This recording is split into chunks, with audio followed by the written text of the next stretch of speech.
Assalamualaikum warahmatullahi wabarakatuh. Selamat datang di channel Dapur Imajinasi. Kali ini kita akan belajar tentang hak-hak warga negara Indonesia disertai undang-undangnya.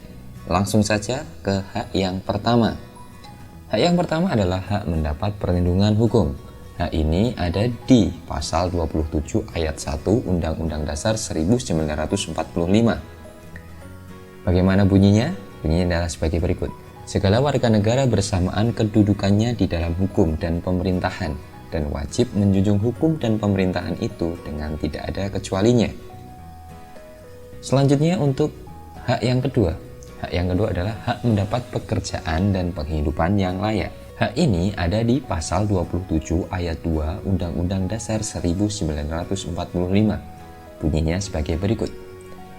Tiap-tiap warga negara berhak atas pekerjaan dan penghidupan yang layak bagi kemanusiaan.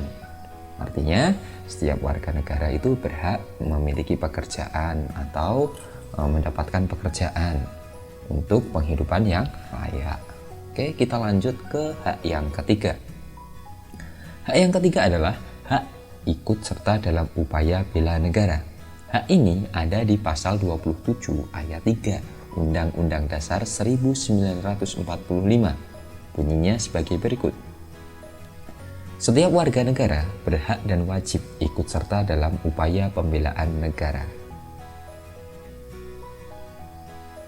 Selanjutnya hak yang keempat adalah hak merdeka berserikat dan berkumpul serta mengeluarkan pikiran.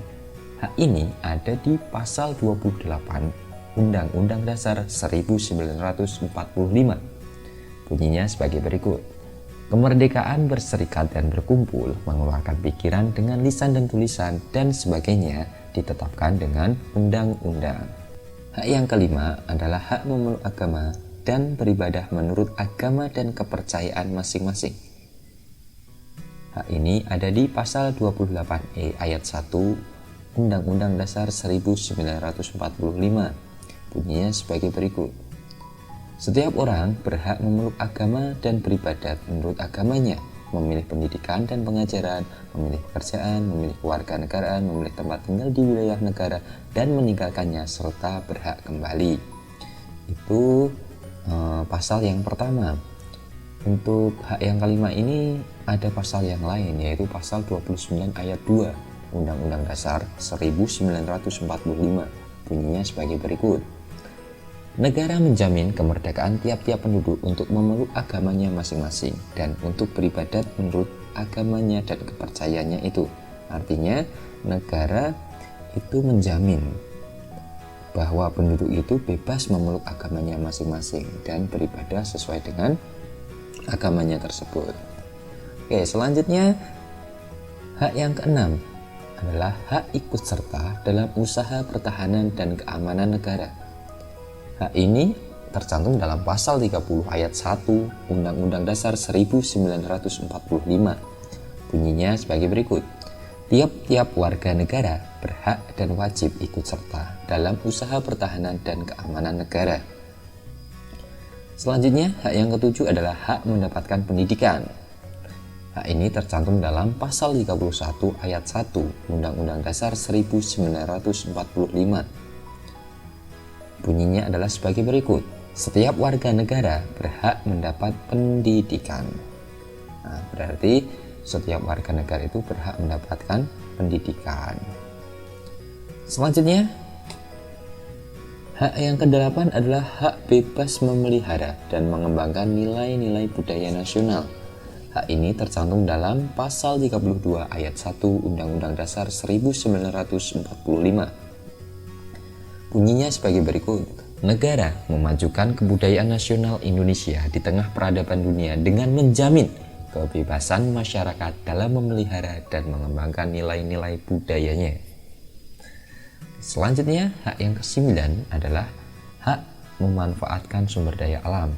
Hak ini ada di pasal 33 ayat 3 Undang-Undang Dasar 1945 yang bunyinya bumi, air, dan kekayaan alam yang terkandung di dalamnya dikuasai oleh negara dan dipergunakan untuk sebesar-besarnya kemakmuran rakyat. Selanjutnya adalah fakir miskin dan anak-anak yang telantar dipelihara oleh negara.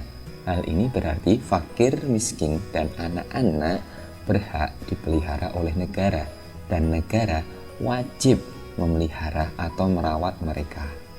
Hal ini tercantum dalam pasal 34 ayat 1 Undang-Undang Dasar 1945 yang berbunyi, fakir, miskin, dan anak-anak telantar dipelihara oleh negara.